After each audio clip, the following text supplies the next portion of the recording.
Excellent. Welcome to the Nagual Zone. My name is Anaam, and today we are talking about a very important topic.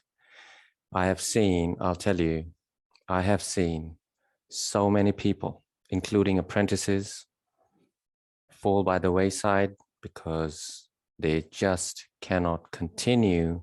They lose the motivation to continue on the Toltec path at the very least, or on a path, whatever it may be for them. You have examples upon examples of that, people just falling off the bandwagon. Whatever path they have chosen, it may not be spiritual, it may be wanting to be a painter, right? And, oh, what happened? You used to be such a great painter in school and college. Oh, well, I went and married someone and now we have children and a dog and a car and a little house and I'm living the dream, except that I am extremely miserable and unhappy. Could you tell me why? Ooh, what a surprise. Have you thought about painting? Oh, and then you can see the resistance in that because it's been too long since they've prostituted themselves away on the streets to a fake dream that is nonsensical, to say the least, right? Those teenage romance novels. Anyone remembers Mills and Boons? Mills and Boons. My sister used to read Mills and Boons. She had a whole collection of Mills and Boons romantic novels back in the 80s. Too many people simply cannot sustain the motivation required for the long cycle, the long term. And the Toltec path, especially the path of the Toltec warrior, is as long term as it gets. We're looking at continuing into old age, meeting your death in a dignified way, in a way that is not shameful, is not full of regrets. That's the big one, full of regrets. And that takes a lot of working. It's a big ask in a world that is completely riddled with deceit, eaten away by the termites of deceit and lies and pretending to be better than one really is at every level, pretending that I'm some bloody big shot. And it's all to cover up the terror and the insecurities of living.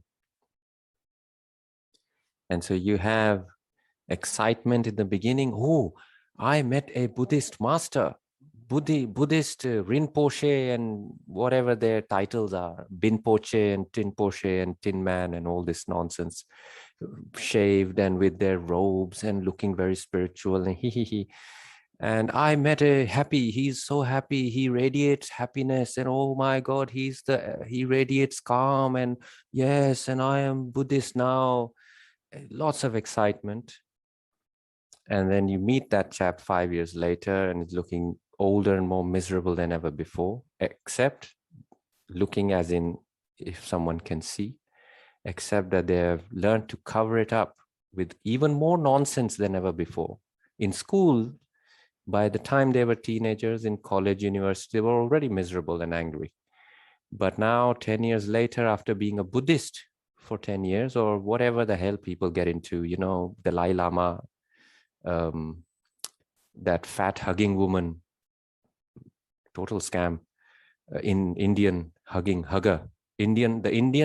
woman, and all sorts of stuff, Scientology, blah, blah, blah, blah, blah. That geezer, man. Sadhguru. Sadhguru. What a donkey that guy is, man. Oh, wow. I mean, he reminds me of the insurance scam. The insurance industry is a scam. If you don't know that, I really pity you.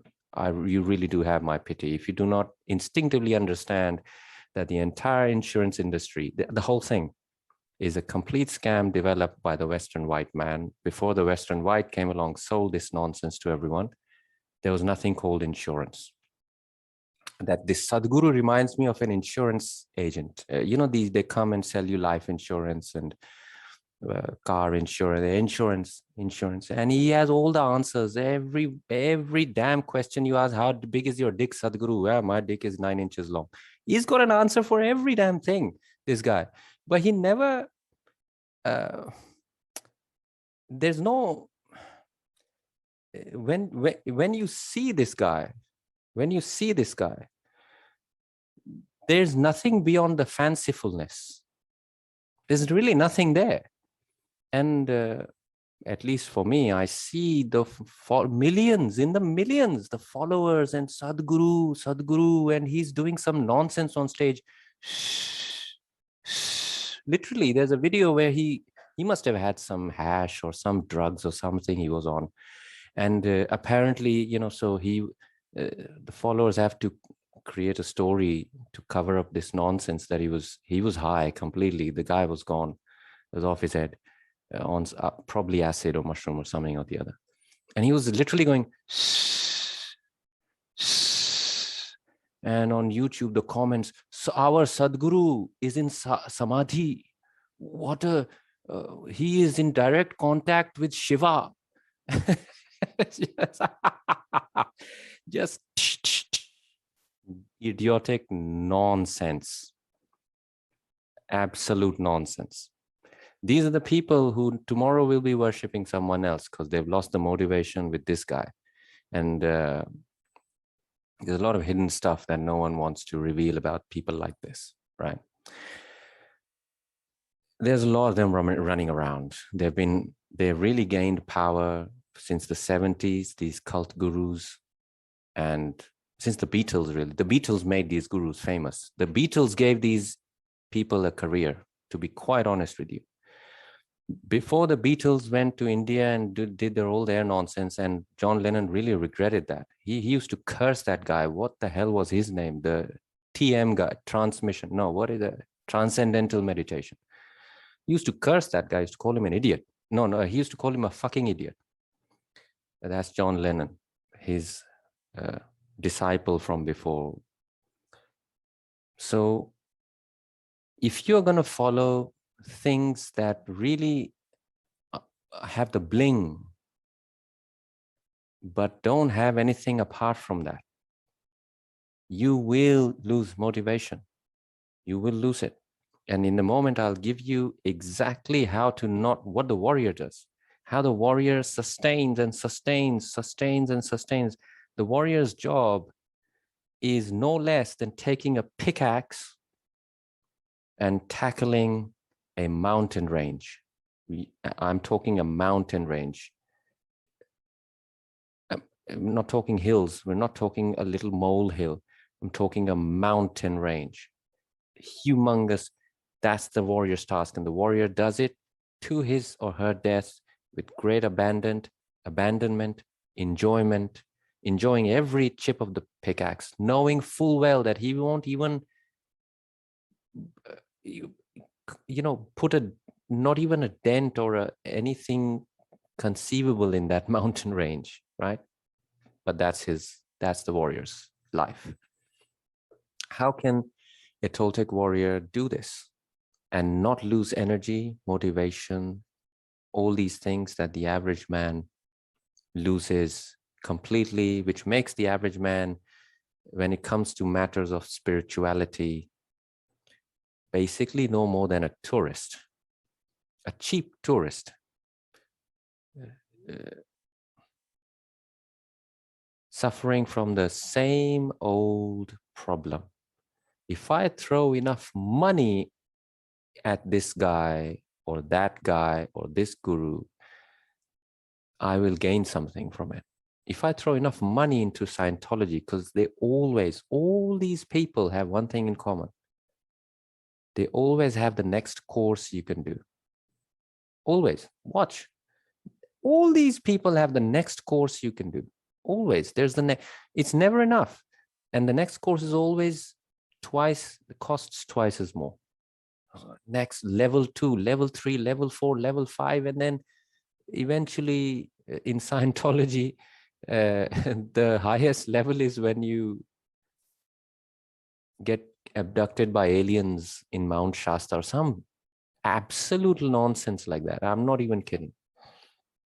Then you have the Christians. You will ascend, you will be picked by Peter in heaven. He's your bouncer there, standing there. How many sins have you come? Oh, yeah, okay, you can come in, and having a little fucking list. Just, it's all bollocks, right? It's all, it defies common sense. I mean, how people believe this stuff, the brainwashing is so intense. And it starts when you're very young in these indoctrination camps, these child labor camps. They are called schools, which is nothing but westernized, Romanizing the entire world, homogenizing the entire world, like the Borg, in Star Trek, the Borg, resistance is futile. You will be assimilated. That kind of deal. So here's what the average man's club members do. The average man's consensus insanity. Here's what they do. They look for one thing to give them fulfillment. And this is their ultimate downfall. Not even ultimate. All the time it's the downfall. The average man is looking for that big fish, the big kahuna, the big thing. And what is it? The destination. The average man is always looking for the destination. If I can just, oh yes, now I am a certified hypnotherapist. I have arrived. I've got my degree, or I am now a psychologist, or I am a doctor. I am a Reiki master. I am a Buddhist, third level reincarnated from Buddha. I am this, I am that. Looking for a destination.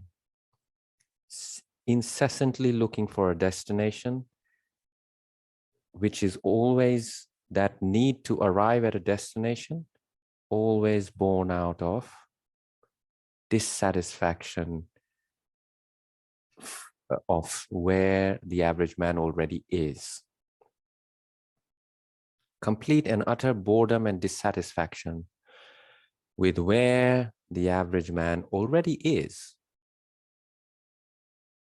And therefore, the mind gives a destination. Oh, all right, I'll put on muscles. I'm gonna be a muscle man. I had one guy who apprenticed with me for like 2-3 calls, I think, or whatever it was, just two weeks or 3 weeks. He wanted to know how to gain the power to become muscular. Not even joking, serious. How to have the power to gain, to make so much money that he could buy the latest car and have like 2-3 women around his. I kid you not.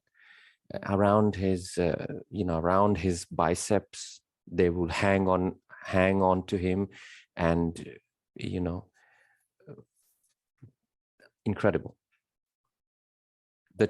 This is a cheap version of the average man looking for a destination constantly. That if I can get that promotion, that's a big one. If I can, that promotion, and that promotion mentality is everywhere. If I can just become the head doctor or the head of the department of the radiologists, or if I can become the head professor or the dean of the university, or if I can become the head football coach, always looking for a promotion. If I can just have 2 kids now, if instead of one, if I could just have 2 kids, instead of 1 cat, now I want a dog as well. Instead of 1 house, let's have 3 cars. Yeah, just promotion, always looking for a destination. This mentality is going to create so much dissatisfaction and misery in your life. It'll suck the life out of you, looking for destinations constantly. Now, what does the average man do? What does the warrior do instead? Can you guess? We know that the warrior's world is exactly flipped around, exactly flipped around from the average man's consensus insanity. So what does the warrior do? The warrior, instead of looking for destinations, instead of seeking destinations, the warrior seeks journeys. Remember this one very, very, very carefully. The warrior is always seeking journeys. The warrior is like that shark that is seeking the next journey, always seeking the next, always swimming, never still inside. A shark is the epitome of stillness in motion. If you ever been in the water with a shark, it's majestic. It's just your heart will be going. It's a sight to behold. Look for journeys.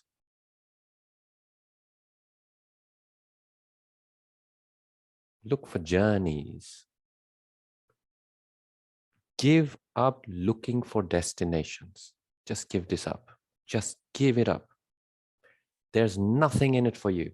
I promise you this. I guarantee you this. If you look for destinations and you're constantly seeking destinations to fulfill yourself, your motivation will dry up like this. And before long, you'll be running on willpower. You will lose the enjoyment in your life. You will lose the awareness of all the blessings you have in your life already. The countless blessings that are upon you, radiating out from you constantly, the effect you have on others, positive or negative. You lose all this awareness and you'll become a fucking miserable bastard who is just like, hey, oh, and each dissatisfaction adds up. Yeah, those 10 years as a Buddhist that didn't give you satisfaction and now you're a Jehovah's Witness. Yeah, that's going to add up because you're going to give up being the Jehovah's Witness and you're going to go to do something else after 5 years or 2 years or 3 months, right? That's all going to add up. So by the time death is upon you, you're one bag of regrets and seething misery and dissatisfaction. Cancers are coming up in your body, migraines and headaches, and you can't even hold your piss inside. It all comes out. It's called, what's it called? Incontinence, I think it's called. Your feet are swollen and you shuffle along like an old little fucker. Right? That's all the sum total of your incredible luminosity, energy that you had when you were born. That's what it's decayed into. Because you never realized that looking for destination is the most poisonous, toxic way to live. And I promise you, if you change that into looking for journeys, look for the next journey. In fact, don't even call it a journey, call it an adventure. Look for the next adventure in your life. Because the warrior is constantly beckoning knowledge, constantly beckoning knowledge of all kinds, because all knowledge ultimately leads to self-knowledge.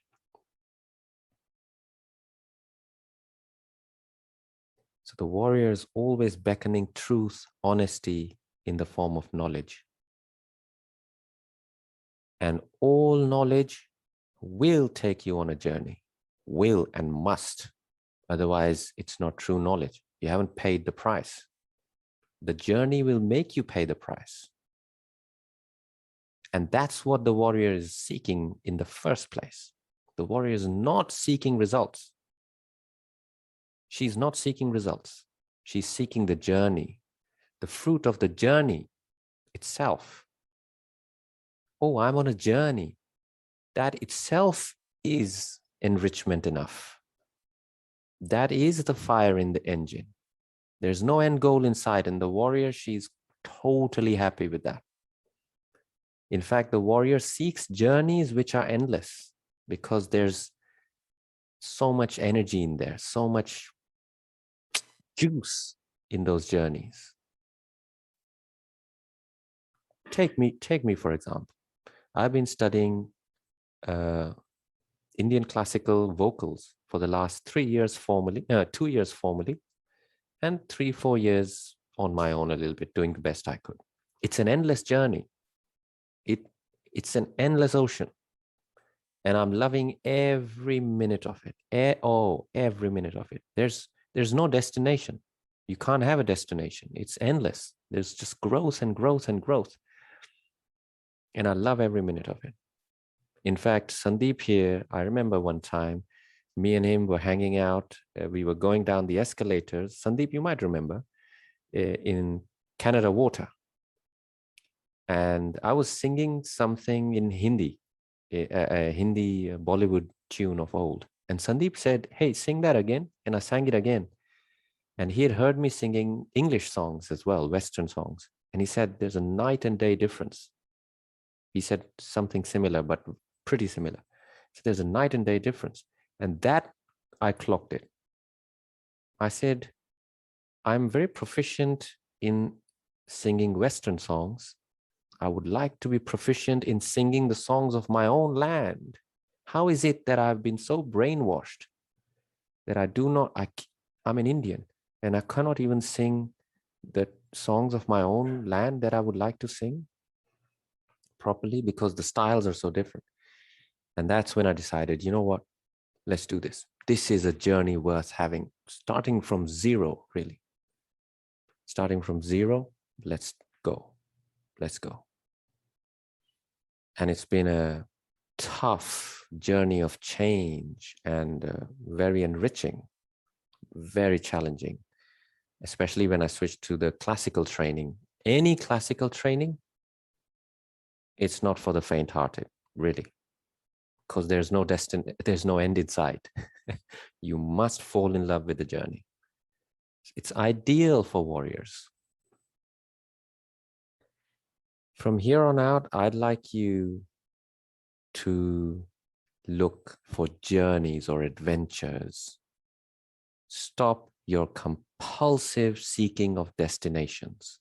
If only I could get there, whatever there is, if only I could get there, that will drain you of life force. But if you can stay focused on the journey, hey, I'm on a journey, aren't I? This is great. It gives me a will to live. It gives me a purpose. It gives me a pull. It pulls me along, right? It pulls me along. That will keep you motivated. You will have your challenges. Some days you will say, oh man, I can't do this. No problem. But it won't be that diminishing returns. It won't be that. You'll go from elevation to elevation to elevation in such a journey. And it'll keep giving you energy. Your body may decay, your body may be on the verge of death, but you'll have a shine in your eyes that death will smile at. And death will go, yeah, here's someone worth walking with. Here's someone worth claiming, because this one here, I can respect this one.